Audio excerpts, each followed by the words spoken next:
I'm gonna not. Copies. Sorry. We just got our author's copies, The Miracle of Our Universe. And so I'm very excited to have this here.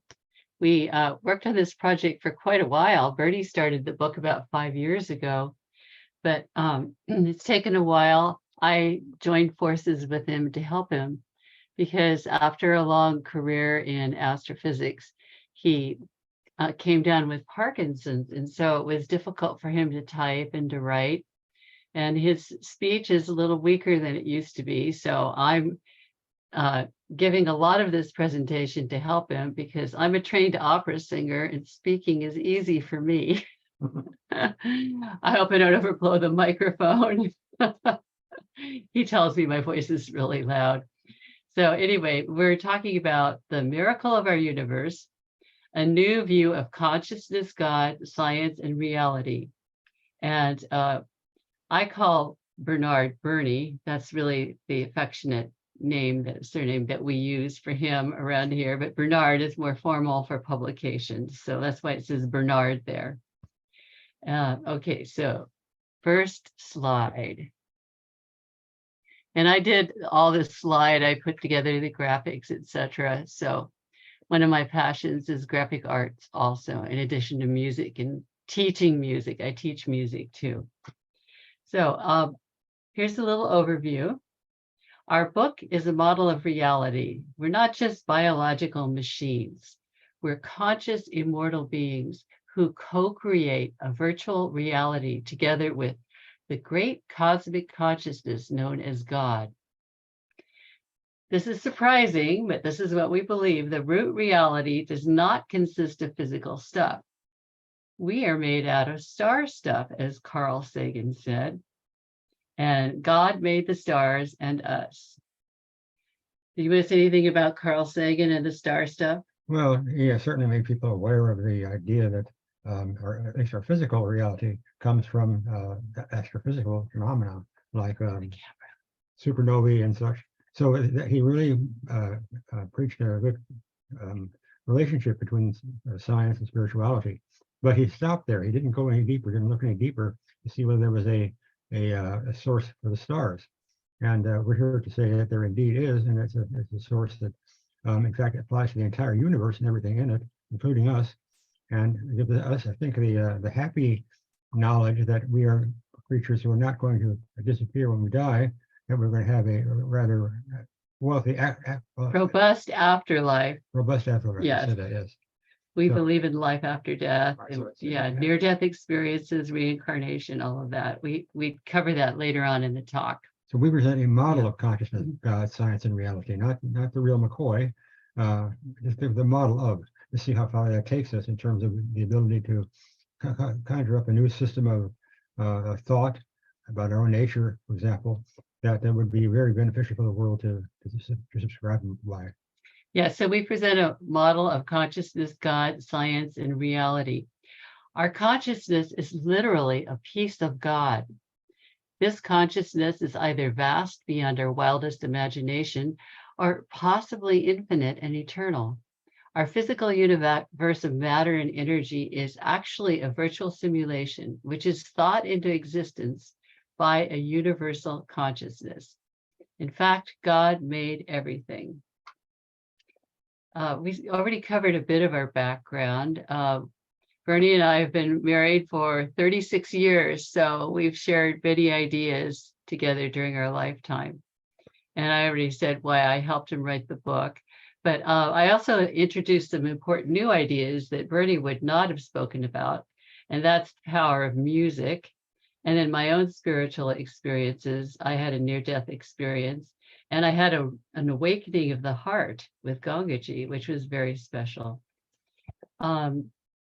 Yes, that's an important point here. We have chosen to refer to God as He, but we realize that consciousness is formless, genderless, non-binary, and asexual. It's only the idiosyncrasies of the English language that require us to choose a pronoun when we're referring to Him, And it just felt really weird saying he, she throughout the whole book. That would be clunky. Yeah, it was kind of clunky. So, okay, that's our background. So, just what is the miracle of our universe? The physical matter, universe of matter and energy is a cosmic simulation of virtual reality that is sought into existence by the thoughts of a universal consciousness that is vast beyond our wildest imaginations and may even be infinite and eternal. What is the force behind the existence of our universe? We call this force cosmic consciousness, God, or creator. God is a spirit or can be identified as the source. We propose a model of God that starts with the premise that at first there was nothing. In the beginning was the Logos, we read in John chapter 1, verse 1. And the Logos was with God, and the Logos was God. Logos is a Greek word that means the expression of a thought. There are many subtle different usages of the word, but the interpretation as an expression of a thought is particularly relevant to our God model. Usually people think the word logos means the word, and that is another translation. But the Greek translation really is an expression of a thought, and that goes along with our idea that God created the universe by his thoughts. We've devised a self-consistent model of reality to explain life and its purpose and what it might be like in the afterlife. We've set up a simulation with models of how God and science can coexist, and we'll tell you about that in a little bit. God created the universe, but this is very important, with the energy of love. And it is not just a warm, fuzzy feeling, but it's actually a powerful force. It is claimed, yeah, by some mystics, people who think about this deeply, that that energy really is the driving force behind the universe, and that's really difficult for me to picture how that could be. I mean, love is supposed to be something, a soft, fuzzy thing that you share with your sweetheart, but I think that there may be some good reason to investigate whether love, as defined in the spiritual world, might not give us a clue as to other aspects of the universe that would be fueled by another force like this. Could be another unknown force. It intrigues me, but I'm also admittedly completely at a loss as to how to be specific about this. Yeah, well, Bernie has a problem because love is an emotion, and it's difficult to scientifically prove an emotion. But an emotion has an energy. It's got an electrical energy, and if you think about the emotions that you've experienced in your life, really strong emotions really can energize you in positive and negative ways. So the love we're talking about is God's love for us, and that love enhances consciousness in a very strong emotional expression. Modern psychology claims that emotions arise out of love, which these emotions are energy in motion.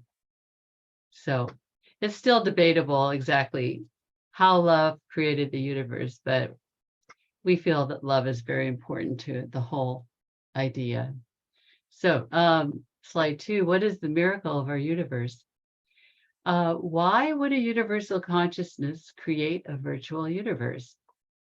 Could it be to evolve itself through the free will exercised by the beings that inhabit the universe? Perhaps to create experiences for itself in this virtual universe. Literally, everything is consciousness in action. We and other creatures are the offspring of this universal consciousness, and our role is to be its eyes and ears. It's I think almost trivially simple to identify an aspect of this view of reality that makes sense, and that is, if we have God being a vast cosmic consciousness, then that's great. But what does a great cosmic consciousness know about its own self? How can it enjoy itself or learn how to improve itself, if such a thing is possible? So, if you're God, this is an example I often give. If you are God and you feel some morning when you get up that you'd like to go ski down a mountain, Well, okay, that's fine, but spirits like God can't ski down a mountain. There's no heavenly. Well, you get the idea. But what would happen in the case that we present is that the, uh, the creating of a world in which skiing is possible would serve that purpose of God being able to do that. Now, we expect Him always do other important things, but it's a simple example of what I mean by why God would try to sort of have bits of Himself go out into the universe and elsewhere, so that she can experience what it is to have such a universe that she has made. Because we're God's eyes and ears. Right. Yeah. The difference between virtual reality and ordinary reality is that ordinary reality doesn't really exist. If you can grok that. Ordinary reality refers to physical things which only exist in the mind of the creator. It is a dream. God created a virtual universe of what seems like physical matter, energy, and time, booting up that simulation with a phenomenon called the Big Bang, which gave birth to light composed of photons and other particles, which in turn generated a vast field of electromagnetic energy. Zero-point energy, or ZPE, which is ubiquitous and infinite throughout the universe.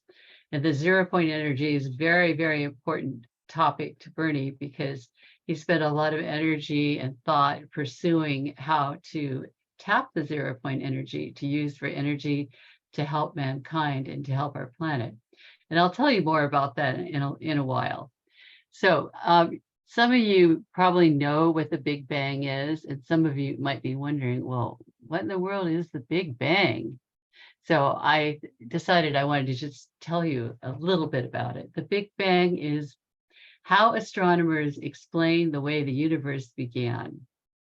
It is the idea that the universe began as just a single little tiny point and then got compressed so in such tiny little point that it finally just exploded. And then it expanded and stretched to grow as large as it is right now. And it is still stretching. Now, this is something that is a key belief of astronomers, and mine too, that the Big Bang shows the creation of the universe, the coming of the universe into being sort of from the inside out. And that's variation on that is sort of what is commonly taken to be the meaning of that. On the other hand, there's a problem here that hasn't been able to be solved in the last, well, I don't know, many years, and that is how can the 0 point, or rather, how can the Big Bang cause the universe to grow and expand, the universe, but the cosmos to grow and expand? And the answer is it's very difficult to know how that could happen because what comes before the Big Bang? What caused it to expand? What caused it to happen? And I don't think that's a problem that you can just brush under the rug indefinitely. There really is something here that we've got to think about. And maybe. Well, we did talk about it later in the slides. Yeah. Yep. So yeah. So just how did it come to pass that there even was a Big Bang? What was this little compression of that single little point? This brings actually to a question of what the Jewish, time is. yeah. Well, no, we go into the Jewish mysticism at this point, right. And we talk about the Ein Sof, the nothingness that existed even before God. But I think we're getting ahead of ourselves here. We should continue. All right. So let's see. The view that we discuss of God in our book is that God is very different from the view religions developed centuries ago. We don't believe that concepts of God need to stay the same forever. They can evolve with experience over time.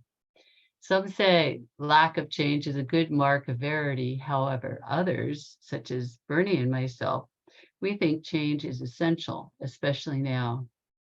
A good example is my recently purchased new car, my Mazda SUV, which is full of lights, buttons, and arrows and computerized control. And this makes a 1920s Model T seem like a museum piece, and it is. So let's see. Yeah, so we already talked about that. So let's go to the next slide. So what is the simulation hypothesis? We use the idea taken from the book by Rizwan Berk called The Simulation Hypothesis. It raises the fundamental question of whether we are characters inside a simulated reality that is so rendered that we cannot distinguish it from physical reality. The atom used to be considered a miniature solar system with electrons orbiting a nucleus.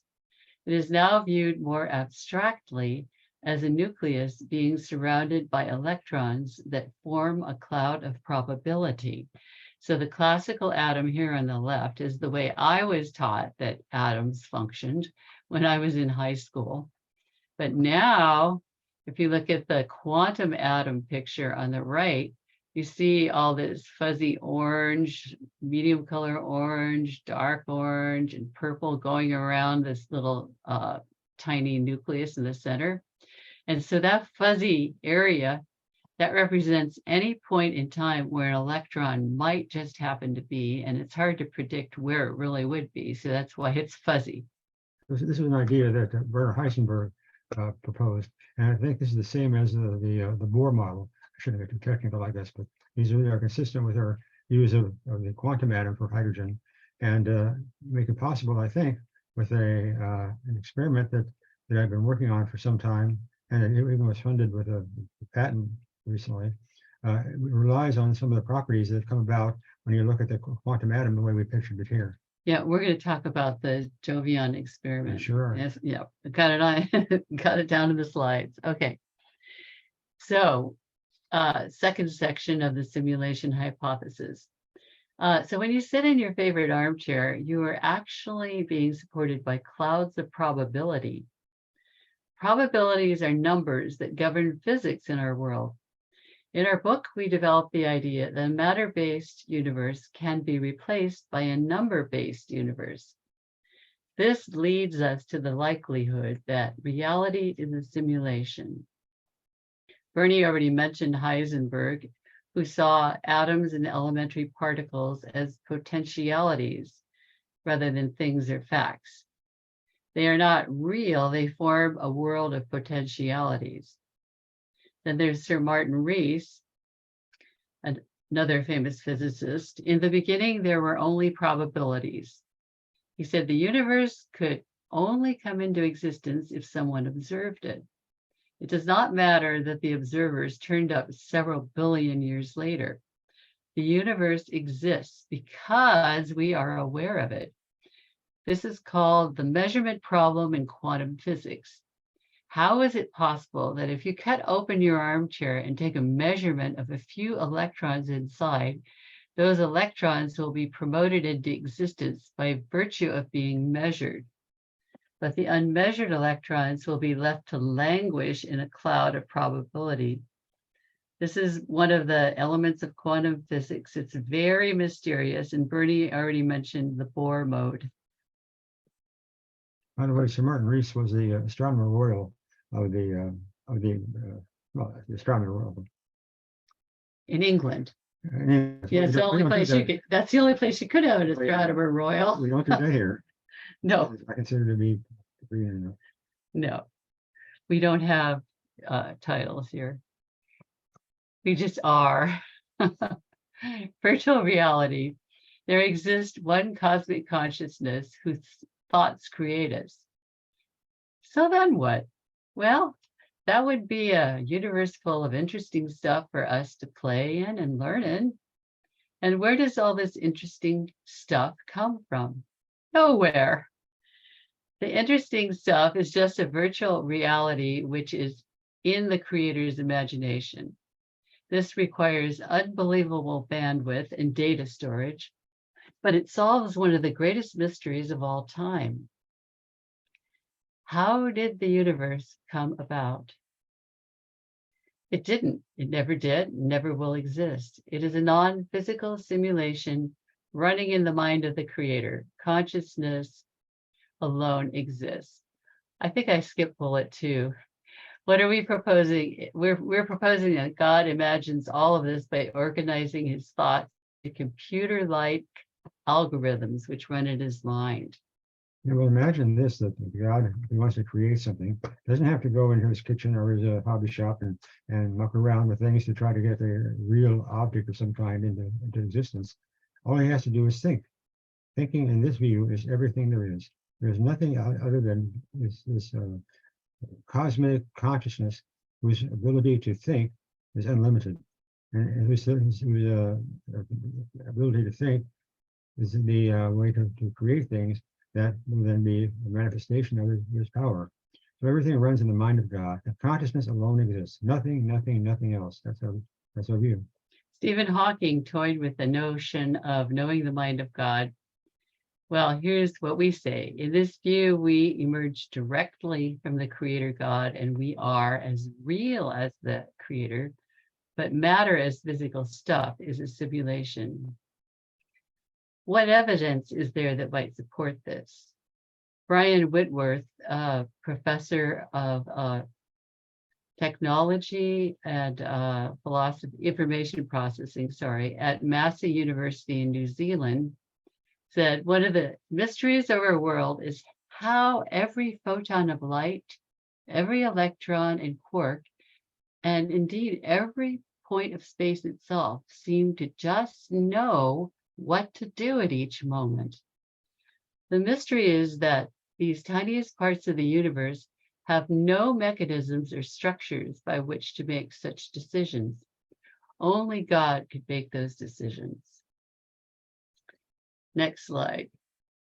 Some of you will recognize this as a scene from the Star Trek, The Next Generation. Will Riker is in a hologram room or virtual reality. So this idea has already been developed a lot. It's been used by the movie making business. Here's another example of worlds within worlds, a man using a VR headset in a mountain climbing simulation. This picture I found very humorous. I couldn't stop laughing when I first found it, so I wanted to share it with you. The experience teleports him to a jagged cliff in a virtual world that is so realistic that he can barely look down. When he does, his knees buckle and his palm sweats, and he falls and tumbles down into the valley below. Finally, his brain has to interrupt. Hey, dude, you're not really there. Come on. Next slide. Seth Lloyd, professor of mechanical engineering at MIT, states that we could have the whole universe simulated in a computer in 600 years, provided that computational power increases according to Moore's law. And in fact, it doesn't matter whether it's 600 years, 6,000 years, or 600,000 years. The point is just that with enough bandwidth and computer storage capability, there are some amazing things you can do to mimic reality. And I take the word mimic back, to create a reality that is real as far as we're concerned. So this is what we can expect if things go well over the next several centuries. Okay, next slide. So here's a virtual reality coming right out of a screen. Seth Lloyd's perspective, everything that exists is the output of the universe's computer. As the computation proceeds, reality unfolds. So you can see it's being computed in real time, and the guy's coaxing it out of the computer. Our model of God. God is a life source of enormous creative cosmic energy. He is spirit. He's not an old-fashioned white-bearded desert patriarch sitting on a throne with a staff, floating around on clouds and enjoying being continuously praised in song while angels play their harps.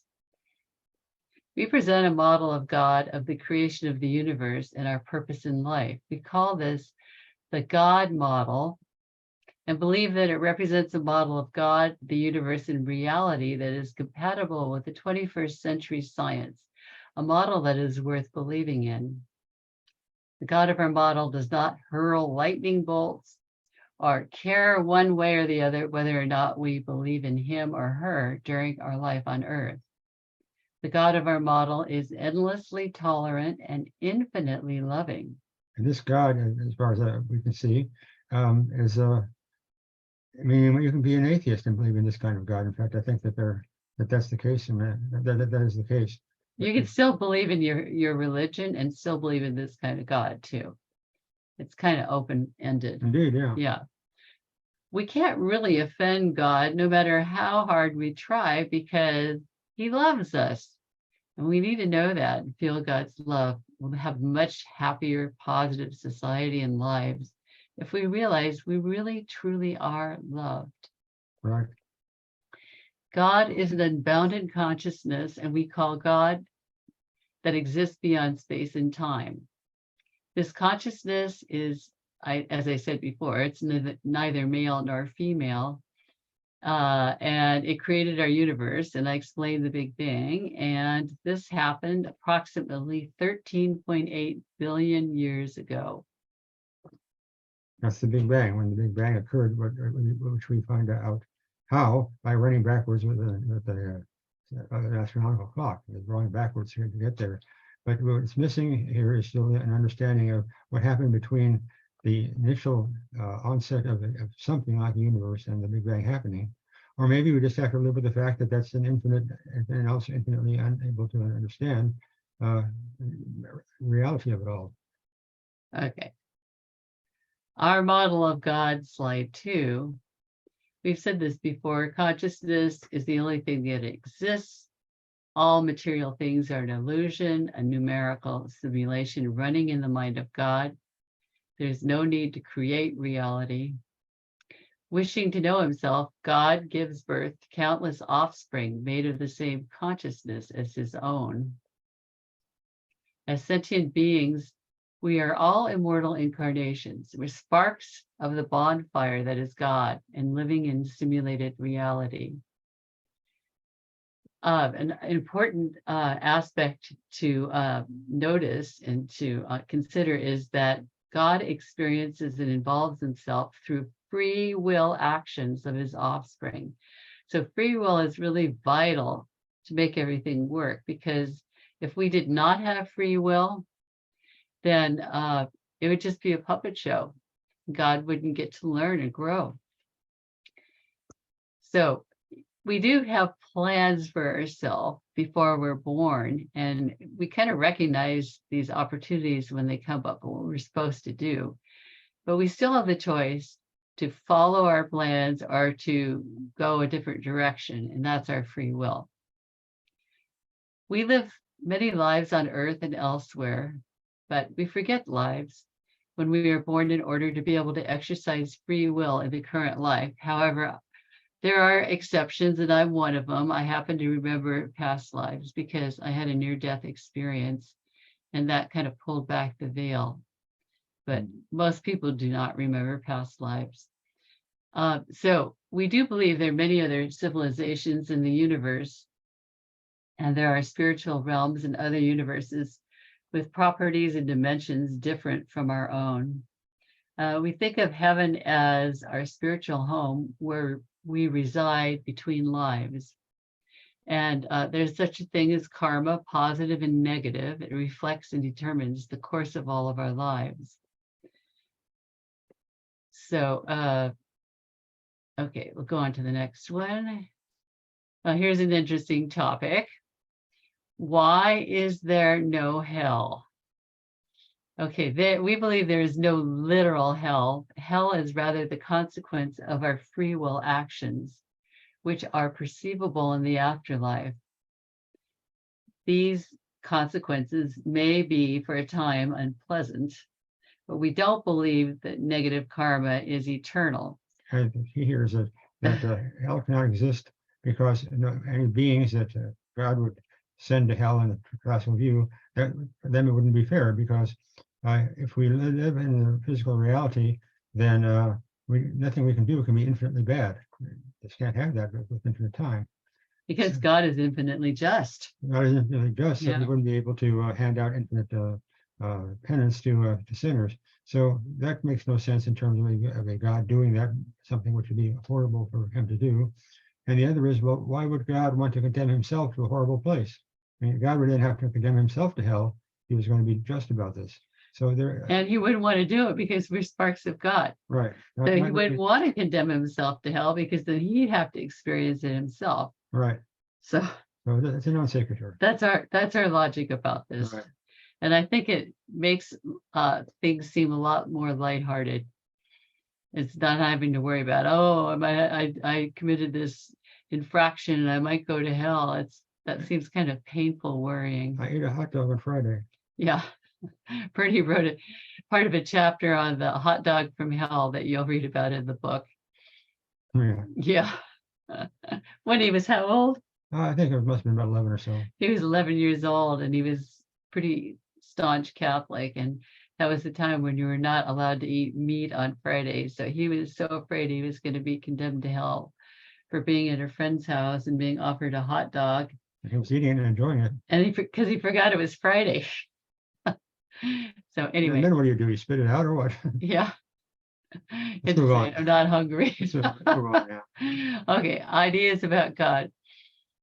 So God is not a physical being. He's the fundamental consciousness of the universe. And here's I mentioned the Ein Sof, so I'm going to talk about it a little more.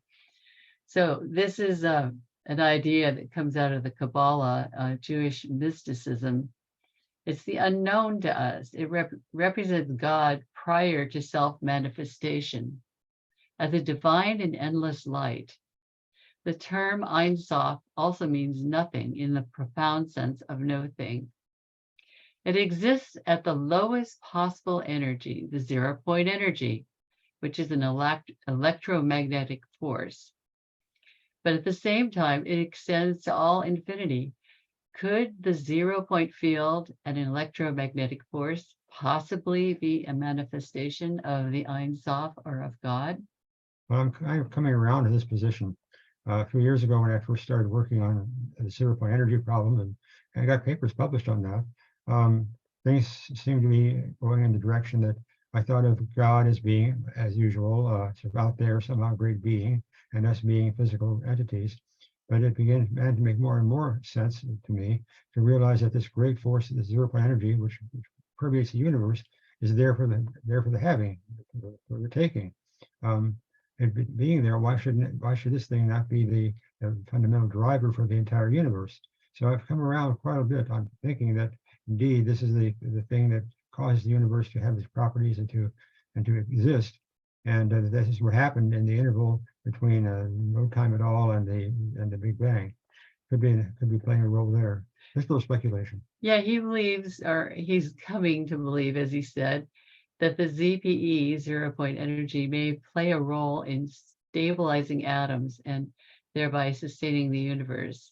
So this is the closest the universe comes to having an on-off switch if it were ever to be ended. St. Augustine of Hippo in 412 AD said that God sustains the universe. If God's power ever ceased to govern, creatures, their essences would pass away and all nature would perish. Whenever a builder puts up a house and departs, his work remains in spite of the fact that he's no longer there. But the universe will pass away in the twinkling of an eye if God withdraws his ruling hand. Hear, hear, St. Augustine. Yes. Ideas about God. There exists an infinite eternal consciousness, which is all there is. It fills the universe. It seeks to express itself in all its infinite creative potential. Our reality is one such creation. This is an interesting thought here. God is disguised as the world, and the purpose of the game of creation is to uncover the divine, to explore the limits of who we are, and to actualize God's self-awareness. The only thing that exists is consciousness. The consciousness is God, and it is what we are made up of. Its thoughts manifest as our universe and its laws. Since God is all there is, all living things on earth and elsewhere are manifestations of himself. It is incorrect to think that a reality consisting of illusions is less than a reality comprised of real material things. That is because real material things do not even exist. Indeed, they cannot exist as stated above. Consciousness in God thinks, and his thinking creates an enormous number of offspring. We're the same as nature as God, but we're only sparks, of course. We're infinitesimally smaller. Since God is all there is, all living things on earth and elsewhere are manifestations of himself. Right, we've driven that into the ground. But that's the I real know, point, the yeah, point of I this, skipped over some. the point of this model, that you don't need two different things, matter and energy and something spiritual. The spiritual nature of God and the rest of the universe is the only thing, the only thing that needs to exist. And what happens within that entity, that being, is that her thoughts, or like our dreams, create reality. And it's that creation of reality, which is us. It's literally us. They get created. That's how the game is played. So here's a really interesting comparison between the side of being scientific or science, the scientific perspective of what the universe is all about, and those who just experience God. How can we reconcile a belief in an all-powerful personal God with the discoveries being made in modern science? Here's the official position of the National Academy of Science. Religions and science answer different questions about the world. Whether there is a purpose to the universe or a purpose for human existence are not questions for science. Science is a way of knowing about the natural world. It is limited to explaining the natural world through natural causes. Science can say nothing about the supernatural. Whether God exists or not is a question about which science is neutral. This is right and encouraging, and it recognizes the distinct spheres in which science and religion operate without declaring them incompatible. So Bernie is one of these people that has a foot in each side. Yeah, I guess so. Yeah. One of them, he has a scientist hat, and then he has the experiencing God and studying about God's side. Hat. Yeah, he's got that hat. Okay. Science and experiencing God, slide 2. Oh, this is interesting.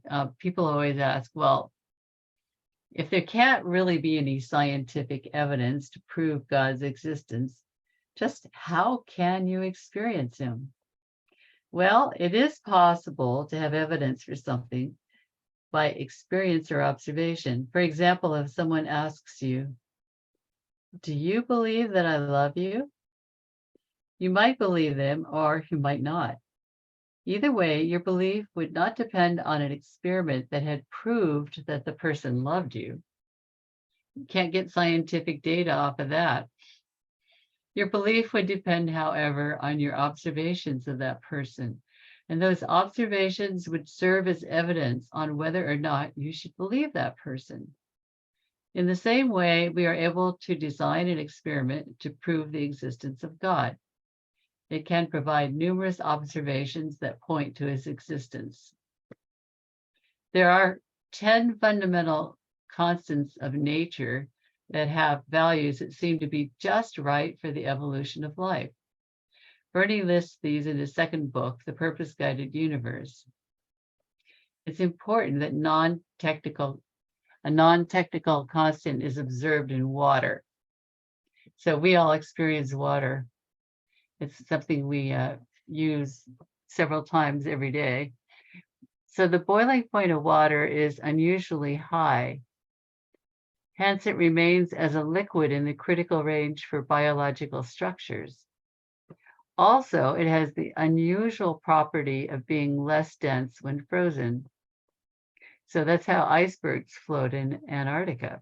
Right, martinis float too. And that's how ice cubes float in martinis or margaritas, whatever. Okay. Right. I like margaritas better than martinis. All right, here's one of my favorite topics because I'm a professional music teacher and an opera singer. A mathematical universe and music. So God is a mathematician, according to Mario Livio. The universe appears to have been designed by a pure mathematician. Einstein wondered, how is it possible that mathematics fits so excellently with the objects of physical reality? This idea goes back to Plato and Pythagoras, who believed that in addition to the physical world we perceive, there's also a real world of mathematical forms. So here's some examples. Mathematical concepts like pi, the ratio of the circumference of a circle to its diameter, or the speed of light, 186,000 miles per second. Other examples are Newton's laws of motion and Einstein's theory of relativity, special relativity, and general relativity. Music is closely tied to mathematics through harmonics. Johann Sebastian Bach, the father of modern music. I quote him so many times when I teach lessons to my children and my students. Johann Sebastian Bach is the father of modern music, and I show his little circle of fifths and how he tuned the piano. It's great fun. He devised a system of tuning that is based on mathematics. In this system, the 12 notes of the octave of the standard keyboard are tuned so it's possible to play music in all major or all minor keys without sounding perceptibly out of tune. Each step is the 12th root of 2. Other aspects of music, such as rhythm, time signature, and other notations, are also mathematical. The mathematical nature of music makes me wonder whether God uses music as a mathematical expression through sound. Or is it possible that music is mathematical because the universe was designed by a pure mathematician? So music could be perceived as a voice of God. It has the greatest influence on us of anything else abstract in the world. It undergirds all of society. It's impossible to get away from it because it's pervasive around the planet. And even though the forms it takes vary tremendously, from Muslim calls to prayer, to classical symphonies, to operas and masses, rock and pop and rap, and DJ music, our hymn, it's always there. It's always there. It's God's voice in sound. One hymn even claims that all nature sings and round me rings the music of the spheres. Perhaps I said this previously, but I'll repeat it. Music by its mathematical nature is a universal expression for civilization and a voice of God. Hey, remember we talked about the logos a little while earlier? It's defined as an expression of thought or word that is intimately tied up with creation. When the word logos is spoken, it is also a sound which could be translated into music. And here's some mathematical aspects here. Some of you may be familiar with the circle of fifths on the left. So you start at the top, C major, no sharps or flats, A minor is a relative minor, and you move around to the right, and as you move to the right, you sharp the 7th step of each scale. You go up from C to G, that's a fifth on the piano. I'm using the keyboard, it's easier for me to think that way because it's all laid out. And then you go up to D and you've added an F sharp, you've maintained the C sharp. Go up to A and you've added a 3rd sharp, a G sharp, which is the 7th step of A major. And then you have E, 4 sharps, B, 5 sharps, then you go to F sharp major and 6 sharps. Okay, then you go back up to the top and you move to the left and you add flats. And you go from C to F is a fifth. By the way, a fifth is 7 half steps if you're not musical. If you can imagine a keyboard, there are the space between every white key and every black key is a half step. So You go from F, then you go to B flat, and you flat the fourth step of these scales, and you go all the way around. I mean, it's very, very detailed. It's amazing how the whole thing worked out. And this Johann Sebastian Bach came up with this. That guy was a genius. He was a busy man. He was a busy man. He also had 32 children, so he was really busy. Can you believe he had 32 children? He did. Several wives too. Well, so they, out of all fairness, the people got sick back then, so they didn't live so long. All of his wives, I believe, died of natural causes. So probably from having too many children. I wouldn't know. I don't know. Anyway, the rhythmic notation for notes and rest. So here, this is another very easily to notice chart of how the mathematical of musical rhythms relate to each other. And if you don't know what the word rhythm refers to how long or how short you hold a note or rest. So here you've got intervals on the left going around. Intervals intervals in the pitch, and then your table on the right you've got intervals in time. They're all time intervals. Yes, yeah, they're not. Yeah, good thing to point that out. Yeah, so there's a whole note, 4 beats. Then you move down, half note, 2 beats, quarter note, 1 beat, 8th note, half a beat, 16th note, quarter of a beat.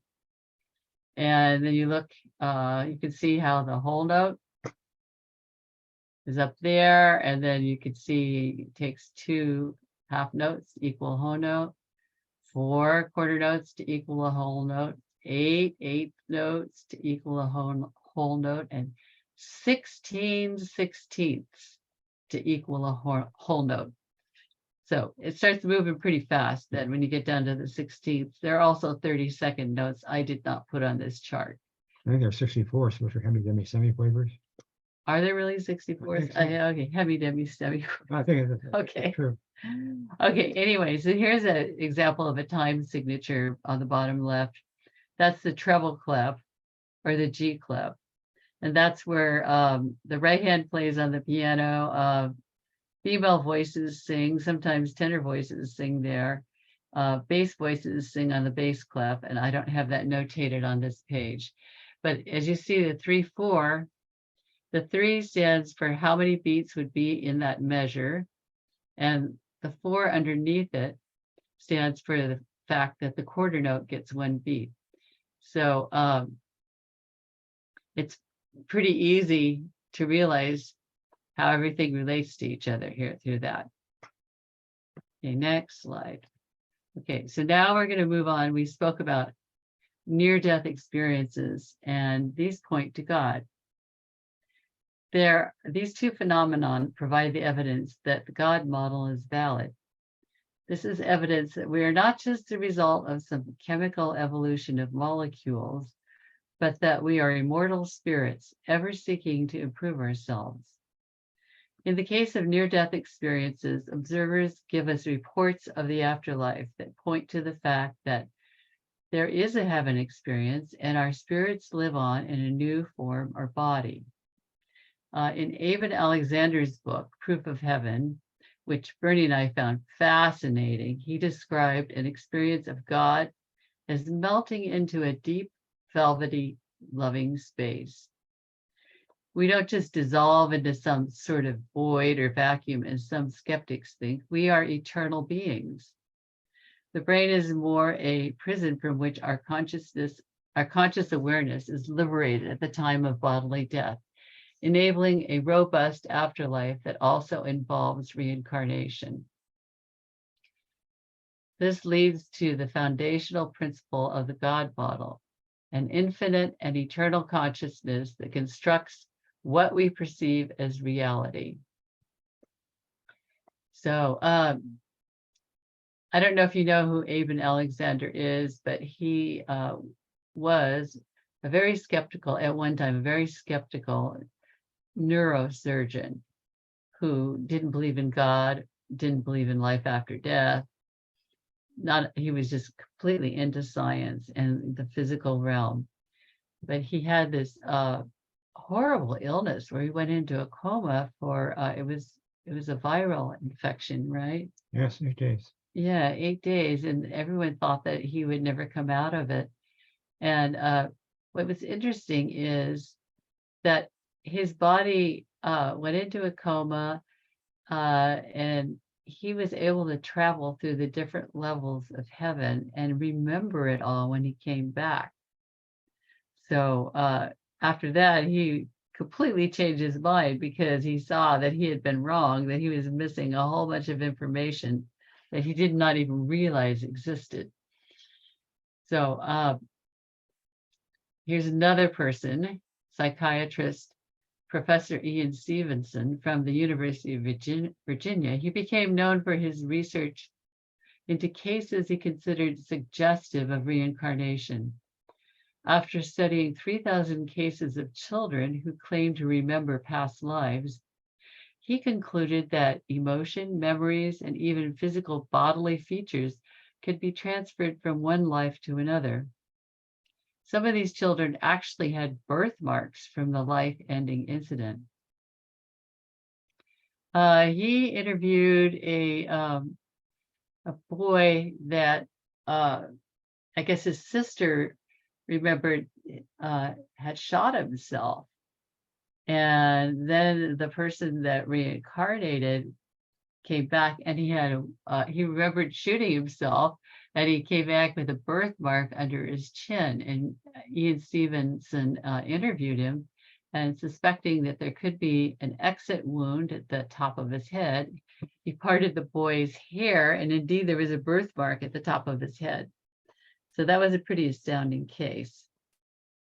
I don't know, I think the most profound case that Bernie and I came across was Dr. James Tucker's research, who was a protege of Ian Stevenson. And by the way, Bernie and I belonged to the Society for Scientific Exploration, and we managed the journal for 10 years. So we came across some really fascinating research.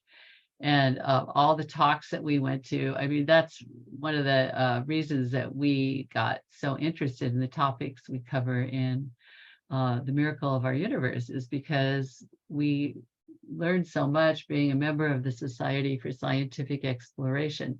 So we highly recommend that society to any of you who might be interested. They have a website.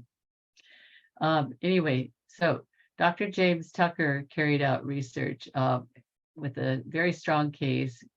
The fellow's name was James Leninger. Starting at the age of 2 or 3, Leninger started remembering the past life of James Houston, who was an American pilot who had been shot down in World War II by the Japanese in the Pacific Ocean.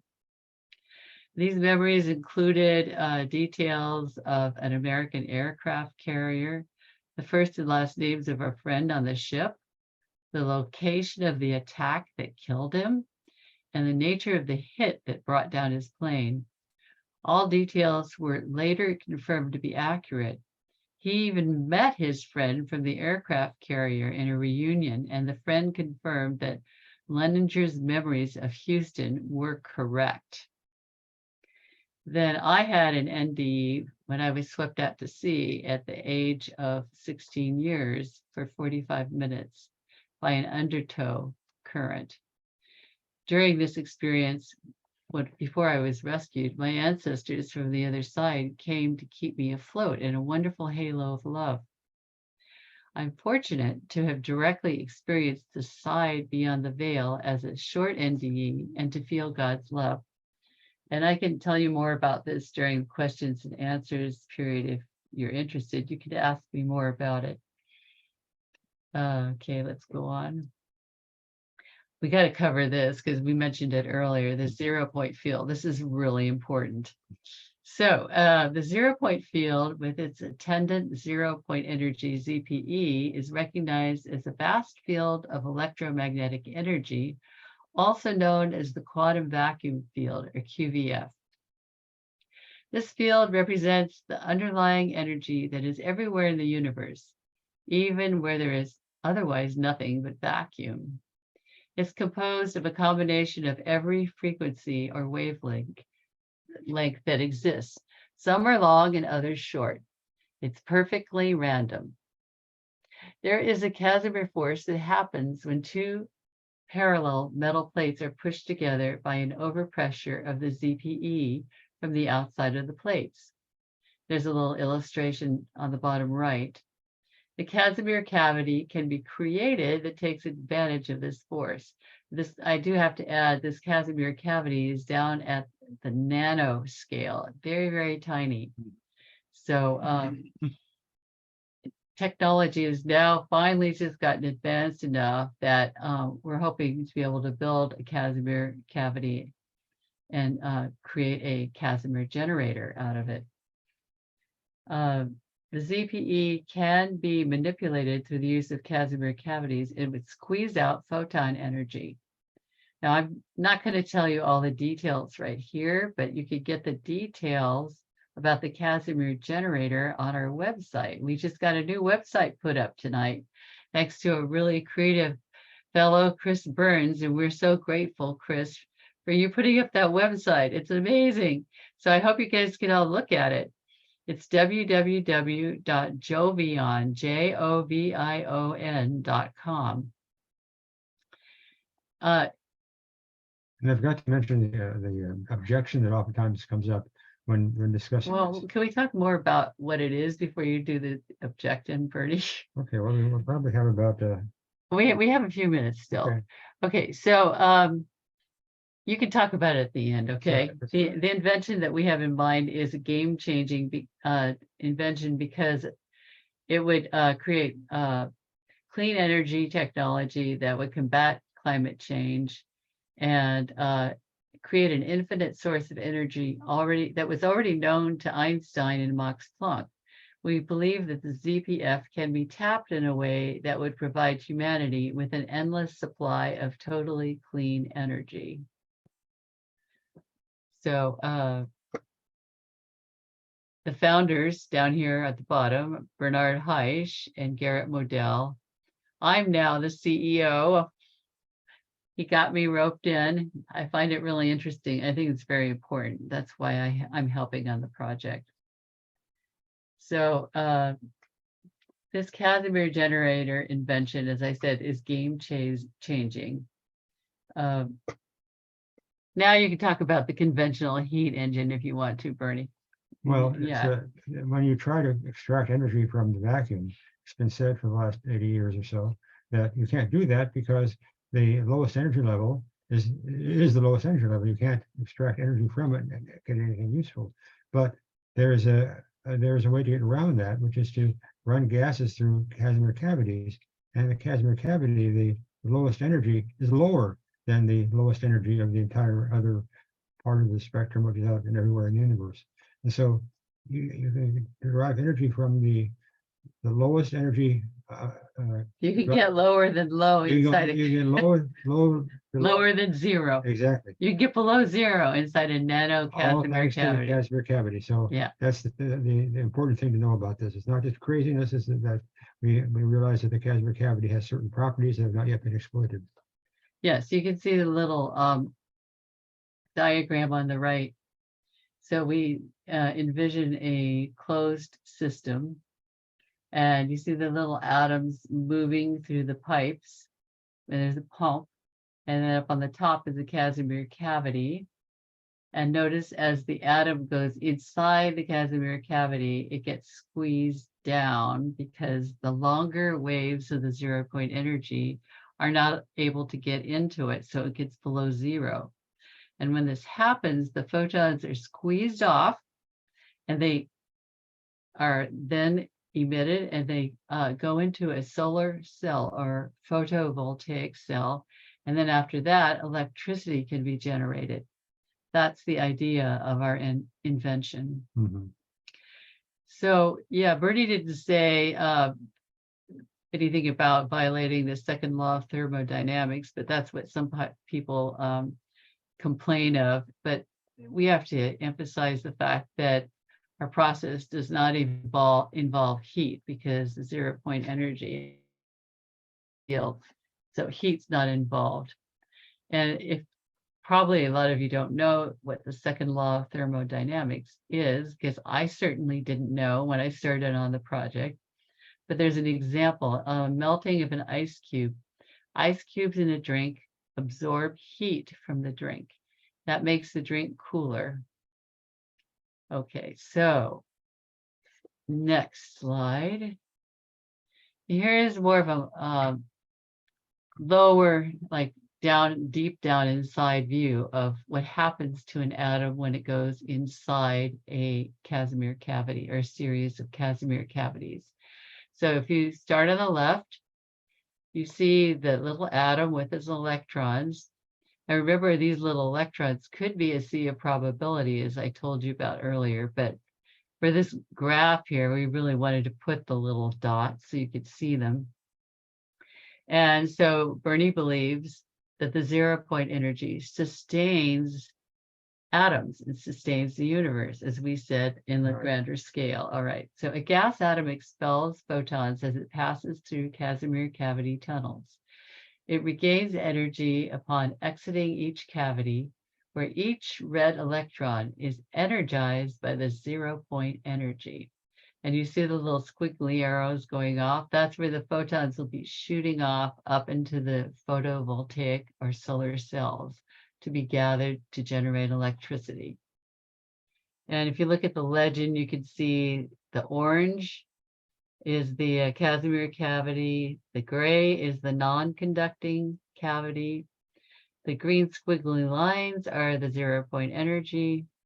The red squiggly lines are the energy expelled from the electron.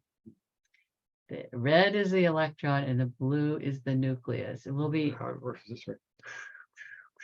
Yeah, it's just shooting off photons. And if you don't know what photons are, they're little particles of light. No. Oh, yes. Yes, yeah, they are. Yeah, okay. I'm glad I said it correctly. Always feel free to correct me, Bernie, because he's the scientist. I've learned a lot from being around him, but I'm the music major, okay? I have a master's in music. He has a Ph.D. in astrophysics. So together are quite the team. So I don't want to run over. This is the last slide. This is the last slide. It's just exactly almost an hour. Okay. Yeah. So this is my slide because I want to present my perspective for the last slide and leave on an up note. So how do you experience a guaranteed ticket to heaven? Well, in my perspective, in my view, you have a guaranteed ticket to heaven because you are a spark of God and are a part of Him.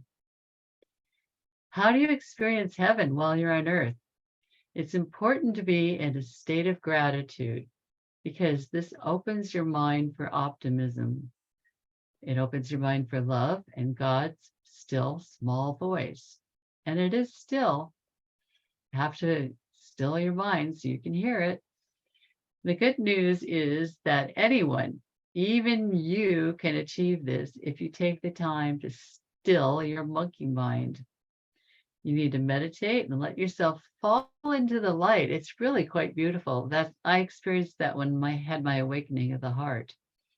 I saw that there is light connecting each one of us. Everywhere we go, everyone, we are connected together by light.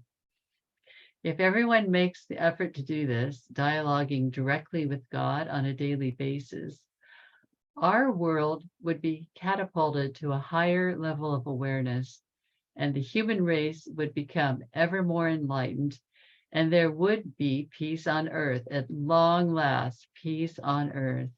Wouldn't it be wonderful? And I end on this note.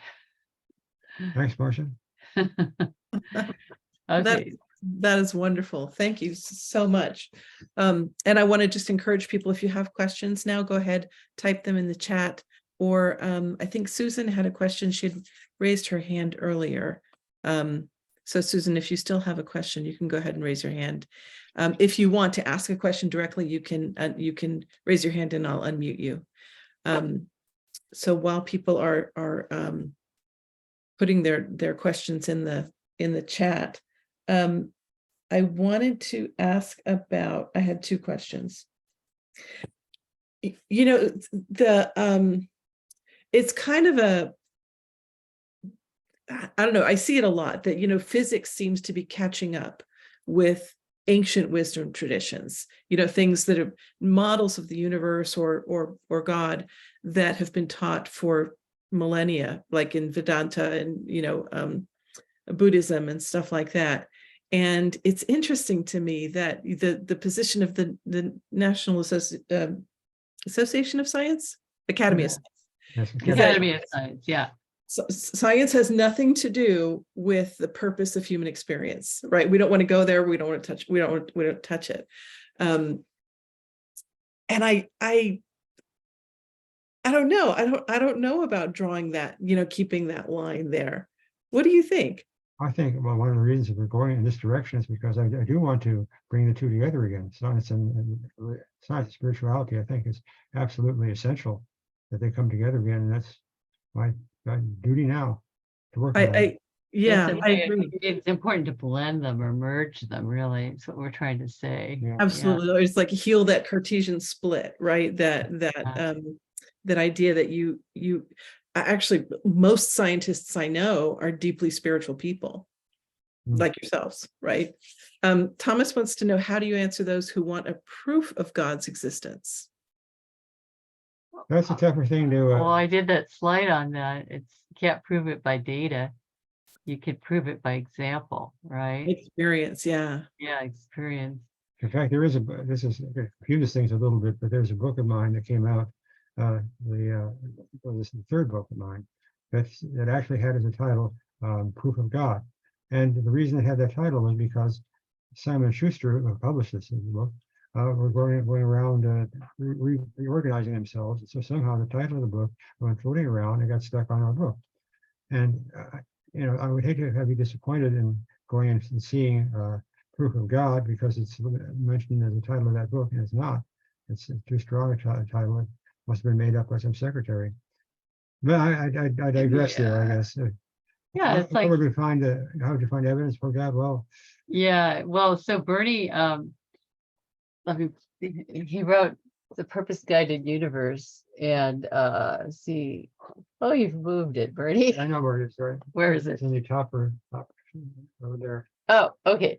Yeah, so in the back of his book, The Purpose Guided Universe, we highly recommend this. It does show a lot of evidence for the existence of God. So these are very scientific, technical reasons, but it's the 10 critical properties of the universe, and there's scientific reasons. And if these 10 properties did not exist, there would be no universe. We wouldn't even be here. Just out of curiosity, how do those 10 align with the 10 Sephirot of the Kabbalah? That's interesting. I don't know. I like it. Yeah, I'm going to go back to that. I read your book. It was a while ago. I'm going to go back and see about that. That's interesting. I didn't know there were 10. Wow. Okay. We actually took a class on Kabbalah. It was given by Rabbi Stephen Fisdell. Oh, sure. About 15 years ago. It was an amazing class. Yeah, he was a mystic. I mean, I think he's passed on, but he was a mystic. So Victoria, by the way, also just wants to say that your books are excellent and she highly recommends them. So Sue says, this is a question from Kevin Kaiser, who you may know. Is God really necessary?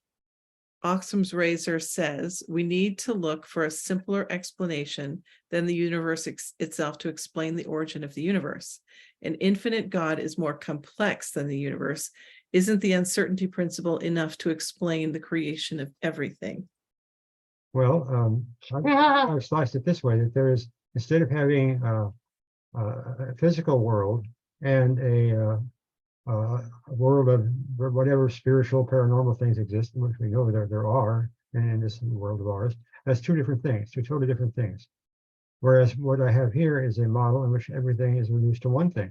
the consciousness of God is the one and only thing. Nothing else exists but that. And that is something that gives a meaning to the universe. And we kind of understand what it's like because we have dreams. It's like a God goes into a deep, deep, deep dream state and creates this universe with this more and instability when he does the cosmic dreaming. Yeah, I think that our theory that consciousness created everything and we're part of that consciousness, I think that is the simplest explanation, the Occam's razor. The other one, the Heisenberg uncertainty and all those other ideas, they spring out of it. They're more complex, really. Mm-hmm. That's Yeah. interesting. Unity is as simple as it gets, right? Yeah. Oh, I like that. Heidi wants to know, how does biocentrism fit into your model? I don't know. I read the book about 2 years ago. This is a book by I can't think of his name right now. But I didn't. I'll be honest with you. I didn't like it. I thought there was a lot of ego in that book. Unless I'm remembering the wrong thing from 2 or 3 years ago. I remember thinking that the biocentrism, whatever it was kind of an egotistic, thing. Maybe we need Heidi to explain to us what Yeah, it maybe is. Heidi, if you want to raise your I hand. don't know. I don't even know what it is. Sorry. Yeah, if because I'm not up enough on it either. So if Heidi, if you want to raise your hand and talk more about biocentrism, it could be an interesting discussion. In the meantime, Jerry has his hand up. So Jerry, I'm gonna go ahead and unmute yourself. Hey, Hi, Jerry. Welcome. Yeah. I appreciated your discussions. I was thinking about an answer to the question that was just previously made on proof of God, or how do you know? And so I just thought I'd give some thoughts to that. We are the I am essence. That's who we really are. Right. And when we state an affirmation that brings us into that point that you are the essence of God. You can say something like, I'm rethink I am, and you spiral into who you are. What happens is that your rate of rotation, if you use a pendulum, what's called the neutral pendulum, personal wavelength, the pendulum automatically starts rotating very, very fast. And you're not trying to do it. As you get into that center of who you are, the pendulum rotates. And then the other thing that happens is that within a few minutes, as you think that of who you are, I am rethink I am, the pendulum suddenly stops. And then you enter into this center of stillness. And everything is still, and everything around you is still. And when you meditate, you can achieve this. And you can achieve this very quickly with affirmations. There are a number of different affirmations that you can do that with. And if one practices this and does this a few times, your rate of rotation goes up and you can measure it. And so all these things will happen. So that's a soft answer to the question of proof of God. But it's something that anyone who looks and does the field of radiesthesia will feel that what happens with the pendulum, it just rotates. So I just thought I'd mention that as another side point. I know that this discussion isn't with that purpose in mind, but I just thought that that's how I recognize that is the case. Let me just ask you, what is rotation? Rotation of what? Okay, what it is that there's something called a neutral pendulum, and it doesn't have any crystals or anything associated with it. It's an acrylic ball or wooden ball. Mm-hmm. And in radiesthesia, what you do is that you learn how to determine the wavelength of who you are. And that's dependent upon the string length on the pendulum, which is like the string in music. If you have a note, you pluck it, and the length of the string is a note. That's between 2 points. A pendulum is really the point of the weight and the point of the finger holding the string. And the string, if you move up the string, you come into resonance with who you are. And when that resonance occurs, the pendulum goes clockwise. And when it does that, it goes at a certain rate. And then what happens is that if you bring yourself into the realm of who you are, of your essence, the pendulum just takes off on its own. It's so you doing it because you are who you are, but you're not consciously trying to, let's rotate the pendulum very rapidly. It just happens because of the nature of the field of radiesthesia, nature of who you are, and the nature of how these things work. And it's done by awareness of the energies that are there. It's just coming into resonance with yourself. So that's sort of there's a lot more to it, but that's sort of the basis of it. And we can chat one of these days. I can tell you more about this whole phenomenon of radiesthesia and how you can pick up on resonance. And you can pick up on resonance of subtle energies of a color or anything else.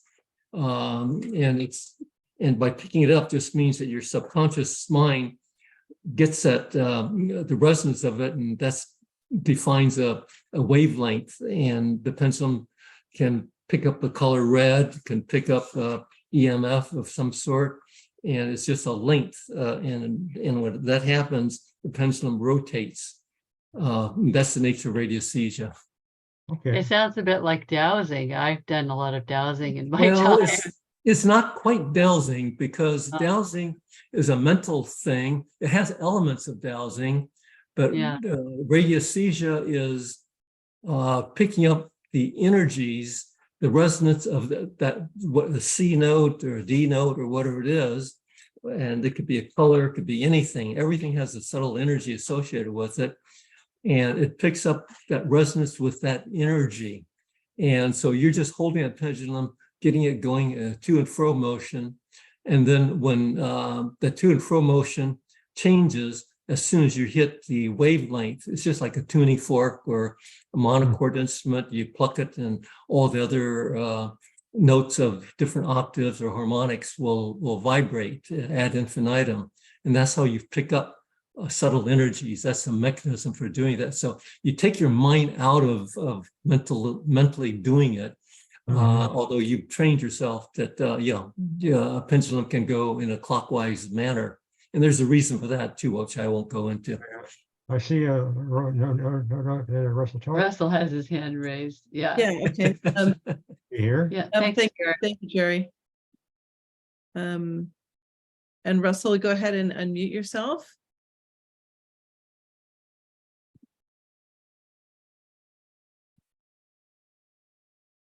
Russell, are you there?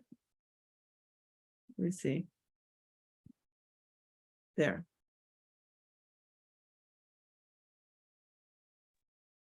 I think I've got it now. Yeah, there you go. Hi, Russ. Hi, thank you very much for the very interesting talk. In a way, what Bernie's proposing is very similar to what Buddhists believe. As Buddhists believe that the organizing principle of the universe is consciousness. Consciousness is, the universe is filled with consciousness, but they don't have a God. There's, if the universe is filled with, I noticed that Marsha often interchanges the idea of God and consciousness, and the Buddhists do that entirely. They feel that ourselves are one with the universe. The universe is filled with consciousness, and there's no need to add the idea of a deity to that. Well, you can interpret that. Yeah, but we don't think of God as being a desert patriarch on a throne either. We use the word God just because that's a word that's been used throughout time. But we are interchanging consciousness, the divine consciousness, with the word God, right, Bernie? The Buddhists would never say that consciousness wants to do something. In the model where you say the universe is filled with consciousness, the consciousness is not an entity that would want to do something. It's a function of nature. My view is that Okay. there's something that the consciousness wants to do, and that is to get to know itself and interact with its creation. And so there is a part of that consciousness that wants to do these things. And I guess you could try to split that into a godlike thing that you see on the one hand versus a non-godlike thing on the other. But I don't know why you'd want to split those, because you would have having a single God, quote, cosmic consciousness seems like a nice parsimonious way to slice this up. Mm. Of course, I don't know these things. I mean, I'm giving you, Remember, this is I guess my model, feeling is Russell. similar to the It's a model. yeah, my feeling is similar to the woman who said, "Is God necessary?" And I yeah, think that's as the Buddhist view. If the world is filled with consciousness, and consciousness agrees with Spinoza, of course, Spinoza and Einstein all use a metaphor that God is the organizing principle of the universe. And Buddhists would say that, but they would not invoke a God in addition to the universe filled with consciousness. well, I So would I say think, that filled with consciousness is the kind of God we're talking about. The rest is nomenclature, it's semantics. Yeah, I think we're on the same page, Russell. I think so. Really? Yeah, I think. there's also a question of all the people who have near-death experiences have very similar near-death experiences. And my feeling is that they're probably all brought up as Christians. Because near-death experiences, you don't hear about near-death experiences in the Eastern literature, to the best of my knowledge. Near-death experiences seem to be a Christian phenomena where you go back to the all-encompassing God that you grew up with as a child.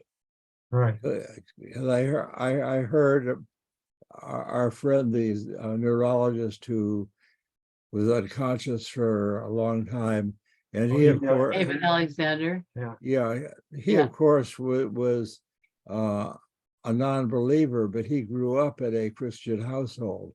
Right. So I think that there's a hypothesis. I don't have any data, but my understanding is that almost all the people who have near-death experiences were brought up in a Christian household in which you're ready to be accepted by a deity.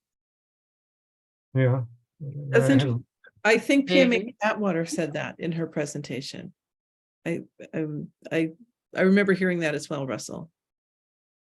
That's an interesting area for exploration. Yeah. Yeah. Well, but then what about the reincarnation experiences? Those were from children in India. They weren't raised as Christians. And they remembered their past lives when they were shot or whatever. Right. So, I definitely, I mean, the evidence for reincarnation is very strong. yeah. And I knew Stevenson, so I wouldn't doubt that at all. But that you can have reincarnation. Reincarnation does not require a deity. You're right, it does require, but in fact, the reports that come in do include a deity, and so I would say that since they come in on their own in such a voluminous amount, that I take them at face value. That when people say I after having died, I've gone and I met Jesus or God, I tend to want to take that at face value. Who am I to say that that's not possible? Who am I to say that? There are people that remember what it was like when they were in heaven between lives. Even there's a book on that. Yeah, I think that's the rule. I think that Yeah. people, by and large, who communicate after death, communicate from a in-between position. That is, they're not on Earth and they're not in any kind of heaven. They're just a discarnate entity available to communicate with us. That's one of the, as a physicist, I know that the evidence for survival is very strong. So somebody is communicating with you, and you recognize a person who's communicating with you, and you recognize them as a deceased person, and you'd like to know what are their space-time coordinates. And that's probably a bad question. That is their consciousness is outside of conventional space-time. There's a comment here in the comment section that says there is a lot of collected data of global culture with various kinds of experiences of NDAs. That said, this person also had an NDE, which revealed a very different thing than a Christian heaven. So really interesting it would be really interesting to see what people across the globe experience in their near-death experience. By and large, the NDEs we hear about is someone who dies and goes down a path and then is accepted by God. I mean, that would be the garden variety of NDE. A garden variety. Yeah. Garden variety. This is, so what is said here, it revealed this NDE revealed that there is an infinite pattern of form, void, a precursor to God and void after God, forward and back. If we wish to describe it in linear time, it opened my perception of God as a being which itself experiences limitation, right? Expansion and limitation. Very interesting. Right. Well, thank you very much for your creative work. Yeah, thank you. Thank you. Yeah, it's really great to hear your voice. It's been It's months. good to hear you, Russell. Yeah, we miss you. We'll give you a call tomorrow, Russell. And then Avtar Singh would like to speak. So if you want to unmute yourself.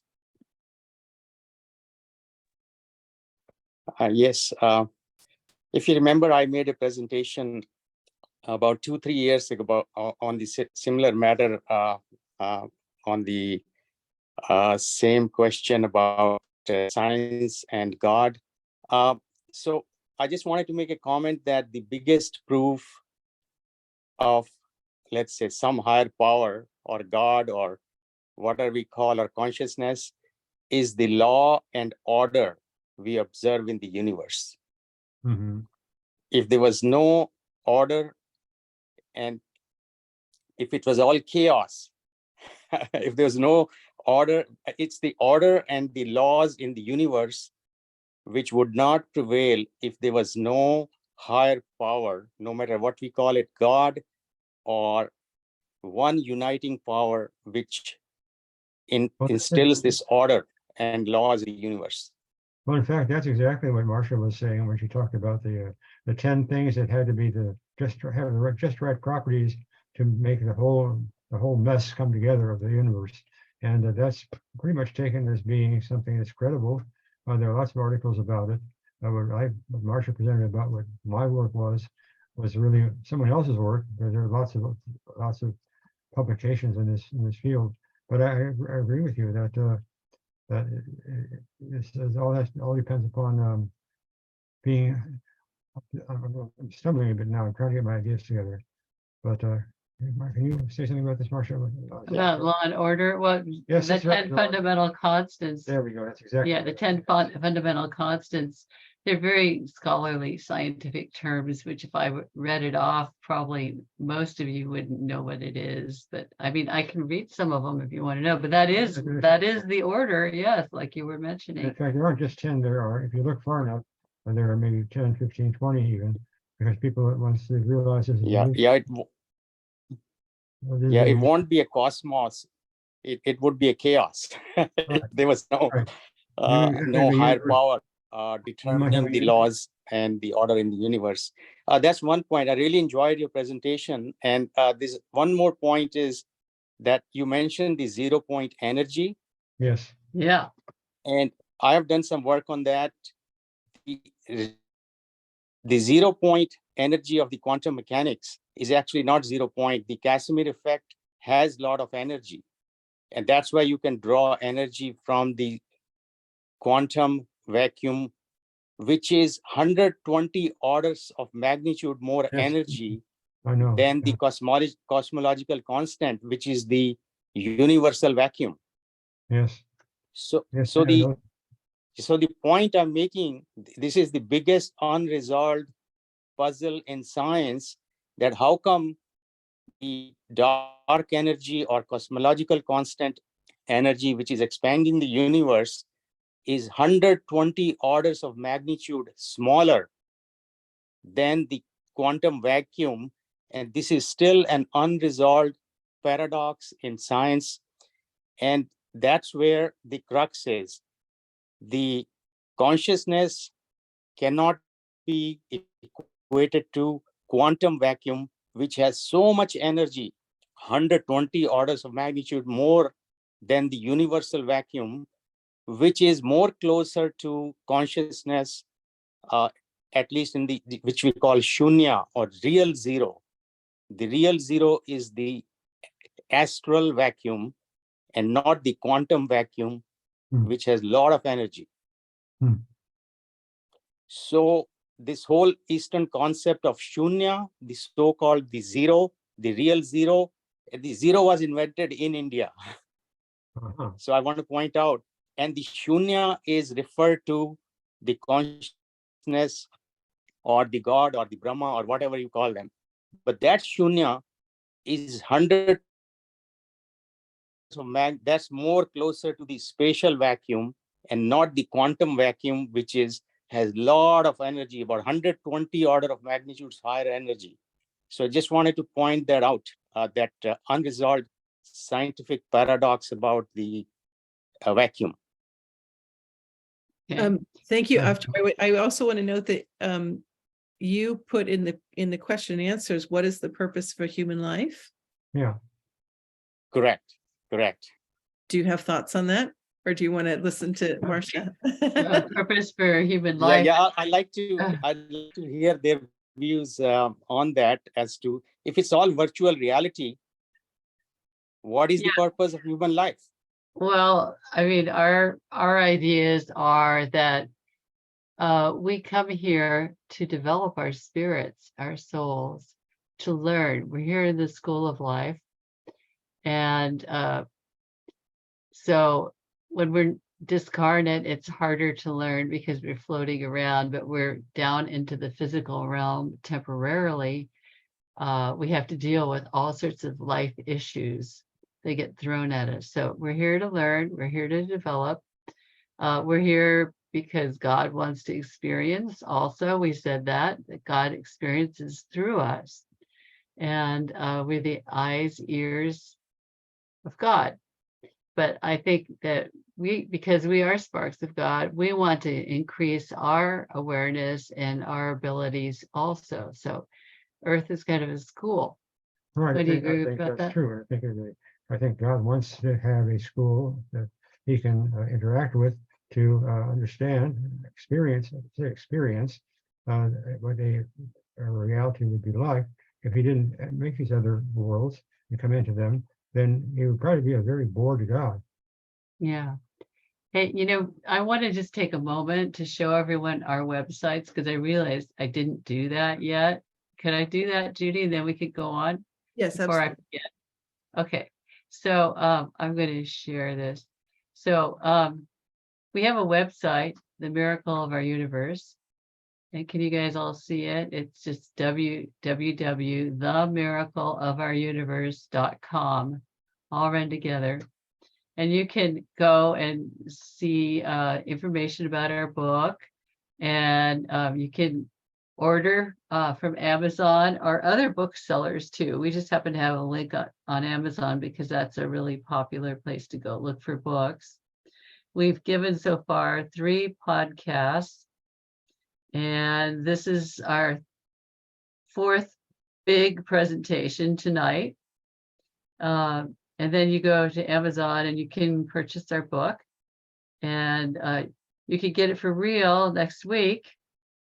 And then we also have a brand new website for Jovian Corporation, which is where we explore the 0-point energy. And that is just www.jovian.com. And you can read, if you're wanting to know at least more about the 0-point energy, which we spoke about some, you can come to the website and you can see what we're all about. And we have a very detailed explanation of our process, the Casimir process. And we spent a lot of time writing it, and it is pretty much understandable by the common person. who is interested in science. I mean, it really is, takes a little bit of science, wanting to know about science to read it, but you can see what is a Casimir cavity, and it talks about the atom and how we could turn it into a practical device. And I named this device myself. I thought, oh, let's call it a Casimir generator. I thought it would be rather catchy. We could call it for short the GE. I mean, the CG, sorry, the CG, the Casimir generator.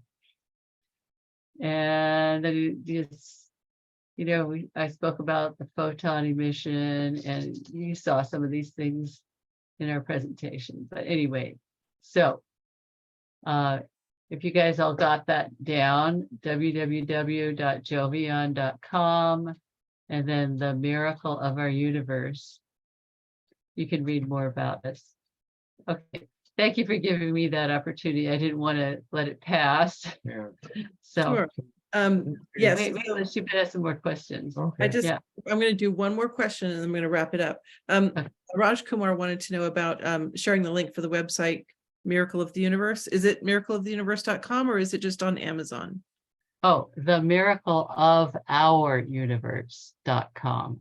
Okay, the It's miracle. on Amazon and elsewhere. The book is on Amazon. Its book is on other booksellers. It's like it like a regular on book. Target, Walmart, Barnes and Noble, major bookstores. Okay, so I'm going to ask one more question about love. You talked earlier about love as an emotion, right? Love is experienced in humanity as an emotion, but it's also the fundamental force as a frequency. I'm gonna differentiate between love as frequency and love as emotion, right? That continuum. So there's a question about a personal and intimate experience of God.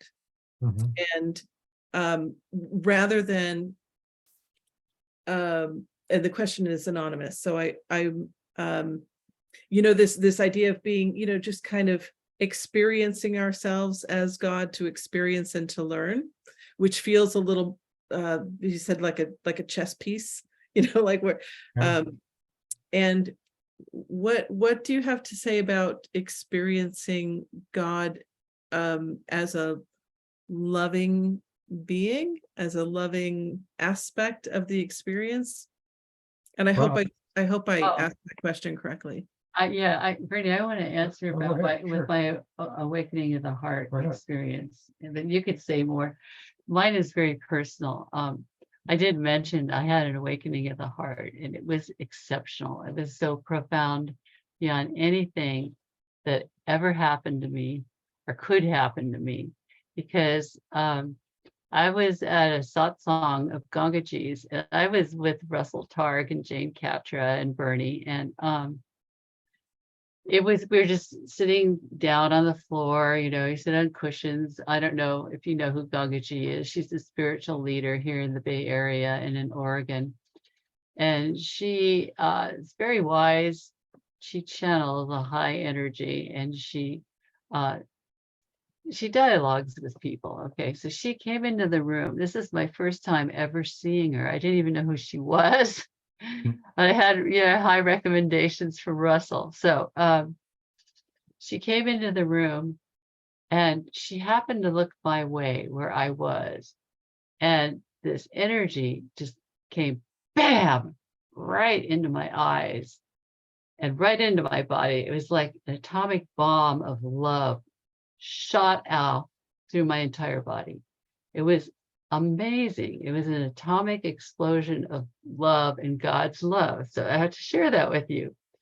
And when I closed my eyes, I saw swirls of pinks and purples spiral up my spine, going out the top of my top chakra.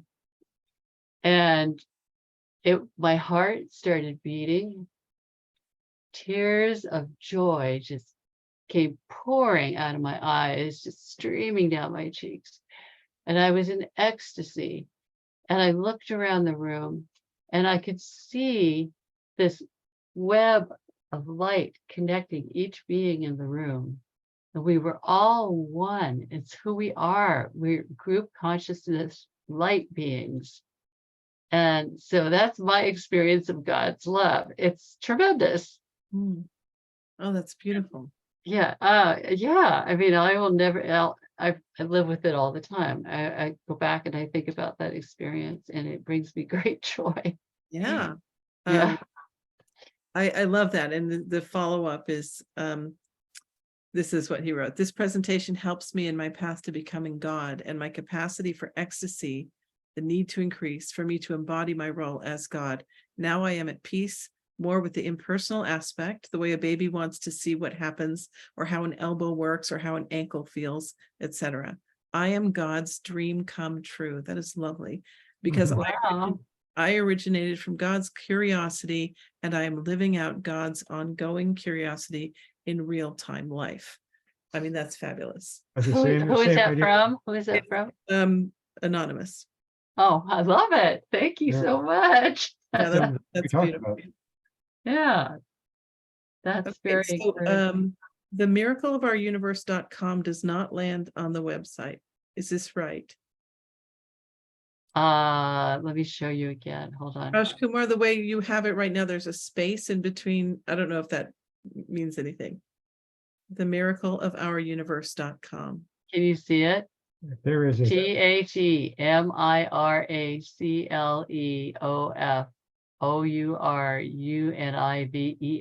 TheMiracleofouruniverse.com. Did you put the www in front of it? Yeah, I think there's a space after the www though. So Oh, okay. Can try- you get it, Judy? Does it work? It should work because I'm there. You see, I'm right on Yeah. the page. works Yeah. works for me. So okay. Okay. I want to thank you so much. I have loved this discussion and the questions that have come up, deep considerations about the nature of reality, the nature of the universe, and our part in it, which is just our happy place. Yeah. That's my happy place. So thank you so much. Thank you for everyone for attending, for being here. Have a good weekend and we will see you next time. Okay. all right. Thank you for the opportunity. It was really fun. Yeah. Thank you. All right. Okay. Bye.